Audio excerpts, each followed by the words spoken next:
for practice. Kyle Busch making pace on the inside of the racetrack. And this is crazy because nobody has any notes on this racetrack whatsoever, except for the guys that have done this on iRacing. That's the only laps they have right now. Now we have a lot of faces in new places, and we'll get to that. And oh, by the way, the whole race car is new for 2022. Yeah. I'm impressed that they're able to run all the way, all fours down on those rumble strips already. For sure, you can see the fast boys around have already been down there on the bottom and digging. So the rumble strips are little depressions in the asphalt that was made during the paving process.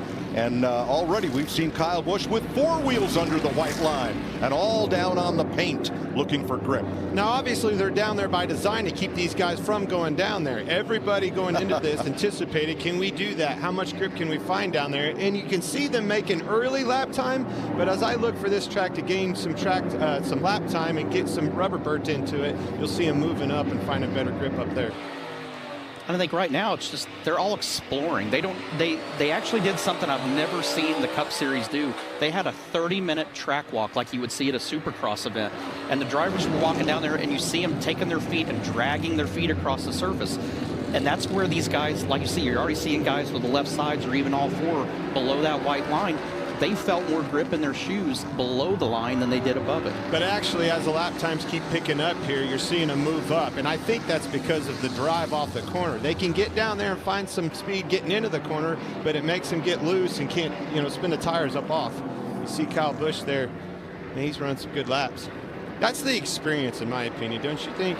Yeah, and literally, though, it's going to be trial and error because what you think you're going to be doing isn't necessarily what's going to work. So you would sit there and think with those dimples in the racetrack that you wouldn't want to be on top of that because it's not a constant surface.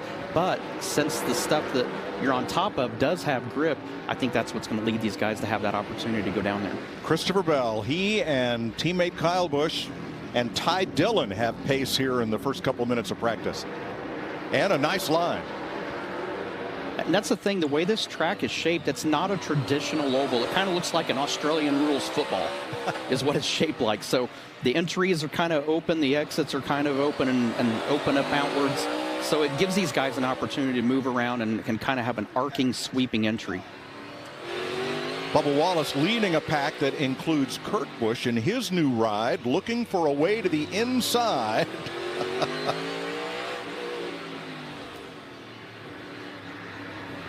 And instead, he gives way to A.J. Allmendinger.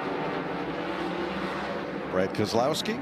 I saw Brad slide up right here as we're watching him. He actually pitted, folks, but he slid up big time in 1 and 2. Interesting to see what happened.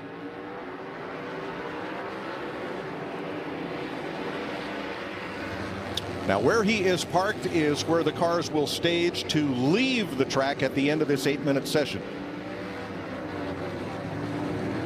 Looks like he and Eric Almirola. Almirola just backed out of the throttle, looking for some clean racetrack ahead of him, and then picks it up again. Denny Hamlin slow in the back straightaway. Is he looking for a gap? Yes. And finds one. I'll tell you, the car that I'm really impressed with is Eric Jones. That car seems to be rolling well, making good grip for him. He's not only passed cars, he's on top of the board too, or running second there for a lap time. Good average speeds. And I truly believe the longer we see this, there hasn't been race cars on this, so the surface is fresh. There's a lot of oil on top of it. I feel like the longer and more laps that are put on this track, it's just going to continue to get faster and faster. So what Denny Hamlin wanted to do was wait and follow Christopher Bell and Kyle Busch and see how and where they are running. You can see that 21 spinning the tires up off there, but this is that protection line that we've been talking about. 21 went in low, enabled Eric Jones to hang it outside, arc that corner, get a better drive off the corner. As soon as the 21 slid up the middle, he was there for the taking. That's kind of fun to see the 43 and the 21 going at it. Yeah, old school, right? Takes me back.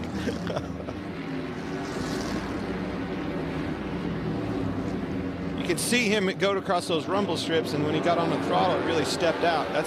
I expected to see that. So since they came on track about 6 minutes ago, lap times have come down by a full second. No I think surprise. that's to be expected. I mean, it's like I said, it's a fresh racetrack, and the more laps they run, the better this is going to get. The more it's going to break the sealer off the top of the new asphalt there and start building some grip. Now, most everyone has run 25 laps. That's the length of a heat race tomorrow, is 25 laps to determine your qualifying position. Now, Your Mike, starting those are the position cars for that the are race. the guys that are happy with their automobiles. These other guys, you can see down there, Austin Cindric, Keselowski, Bubba Wallace, they're down in the pit area. There needs some adjustments. They'll be back for this second practice.